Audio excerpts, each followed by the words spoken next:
Sachin Shah is also meanwhile with us from MK, fund manager, of course. Sachin, afternoon. Sachin, are you guys kind of getting tempted to, oh, nice look, Sachin. Yeah, completely changed. For a moment, I thought, is that Sachin or somebody else coming in, sporting a nice mustaches? Okay. Thank you. Thank you. So, Sachin, tell us, right now, are you tempted to trim some profits in any part of your portfolio, or are you holding on to the gains? Ajay, that's a great tricky question at this point in time, to be very honest and frank with you. When you think about absolute returns, as you know, the last 1 year, particularly FY24, overall portfolio returns have been upwards of 40%, which is a great return. Even if you look at the last 3 years, I think the compounded returns are upwards of 25-30% compounded. So markets have definitely delivered what we were looking forward to over the last 3-4 years, and that's where as investors, we would always be a little bit tempted of taking something off the table. That's one. Second, we are also seeing some bit of frenzy, euphoria in certain segments of the market, particularly in the small cap space and those kind of things. Yes, so that does that definitely gives a thought that maybe there should be some profit booking, maybe there should be some reasset allocation and those kind of things. But also there's a reality that we are equity managers. The index is always fully invested. We are benchmarked against indexes. So we don't actually take those cash calls. It is the wealth managers who will have to decide because we are equity managers, and whatever money that they allocate to us as equity managers, we generally tend to remain invested. Fair point, but you must be surely flipping positions, adding positions, or changing the complex, the entire framework wherever you're finding. Are you doing those kind of changes, trimming and adding on positions somewhere else, all of that? Yes, so somewhere there has been, say for example, in our flagship product, which is MK Capital Builder, which is a classic flexi-cap, multi-cap kind of a PMS strategy. What we've done there is, say for example, a year back, we were about, say, 60% large cap, 40% mid and small. If you take maybe 3 years back, we were probably 55% large cap and maybe 45% mid and small. As on today, we are now 70% large cap and about 30 odd percent mid and small. So that's the kind of the move that we've done in terms of the portfolio construct, where we've moved more towards the large caps at this point in time. Because in each of the sectors, at least where we are invested in most of the secular sectors, whether it's auto, bank, private sector banking, IT, pharma, some of the bottoms up businesses. In each of these sectors, the relative valuation comfort that we have is in large caps more compared to a mid and a small. You have a good dose of private sector banks in your portfolio, I understand. Is the worst over for private sector banks, Sachin? We believe so. So, for example, in the sense that if you see the last 1 year, there has been serious under ownership, I would believe, in that sector. That's one part. But I think even in terms of the earnings growth, I think they have done a decent job over the last 12 to 18 months. Of course, the valuation premium was significantly to maybe the public sector banks or some of the other smaller banks. I think that bridge is already taken care of now. And we believe that from here on, as again, the quality will start performing even better. And so we believe the private sector banks today, the top three large private sector banks have now, got a lot of baggage that they had because of whatever challenges that they have had in terms of their M&A or some of the other activities. I think all of that is behind them. And from here on, the numbers should actually, the growth should be very secular for the next 3 to 4 years. Sachin, what are you doing to your positions in the auto OEM side?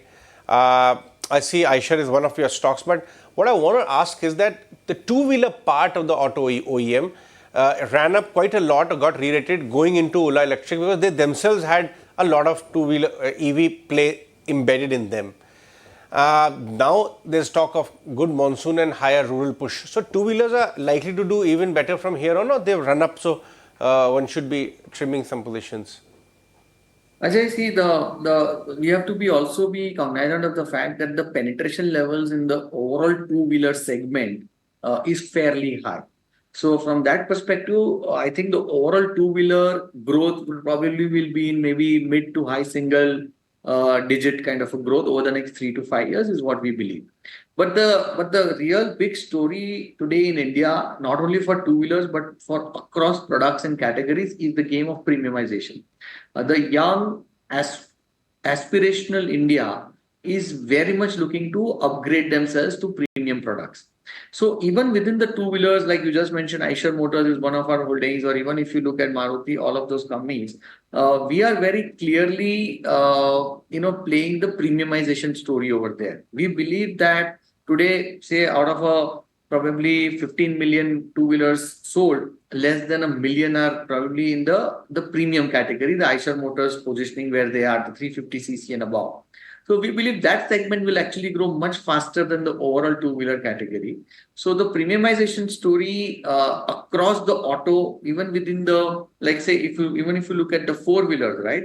What SUV as a segment used to be less than 20% of the overall passenger vehicles. Today it's already more than 50%. So that's the kind of the premiumization we've already seen, and I think that will continue. Not only that, if you see some of the models within Maruti, for every model they will have 4 or 5 variants. It starts with the base model and the top of the line. So maybe about 10 years back, probably the second lowest, which is a model notch above the base, used to be the highest selling variant. But today it is the second highest model, which is a notch below the top. So that's the premiumization game. The premiumization trend that we are seeing actually across categories.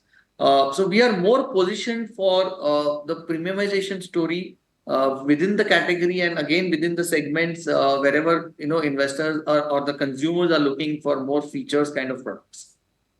Are you watching out for Hyundai IPO as well? Because after almost 2 decades, you'll be having a passenger vehicle IPO. Yeah, so we're looking forward to it. I think it's always a good thing to have because both Maruti and Hyundai put together will have nothing less than 75-80% plus market share even at this point in time. So it's always good as investors to have more options to invest. And Hyundai numbers on the face of it look very, very good. Their financials are very strong. They are a formidable player within the passenger vehicles, not only in India, but they have been also very strong on the export side for many, many years. And I think they are also they've already launched quite a few EV products. So I think even that part they are far more progressive. Indian consumers have embraced, I would say, Hyundai as a product for the last 2 decades, at least that I can think of since the Shah Rukh Khan ad, and they have delivered to whatever the consumers have been looking for. So I think it's a great another investment vehicle for long term investors like us. Sachin, what are your thoughts on electronics? I see some mid-cap electronic plays in your portfolio. Are this entire electronic PLI and all, we thought that up till now Dixon and Ambers of the world were actually the big beneficiaries. But have really meaningful large orders or good visibility started coming to names in the mid-tier size as well? Yeah, Ajay, so this electronic manufacturing space, I think that's a mega trend, right? It is now fairly well established, and we believe that this is here for at least 5 to 7 years with all the final the government support that they got. Because if you go back 10 years, there was a lot of inverted duty structures which the government got corrected.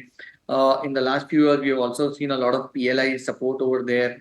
There's a lot of catalysts have come into play. Plus, the overall demand of alternate supply chain from the global customers is another very big mega trend.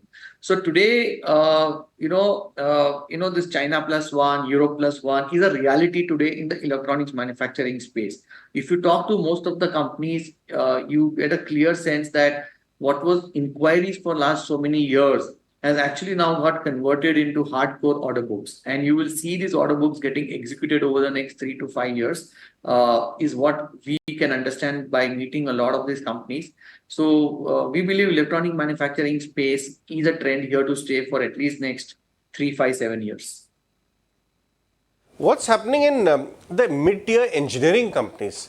They had the time of their life. Many of them have quadrupled, if not doubled. Are things looking fine there in terms of valuation versus earning visibility?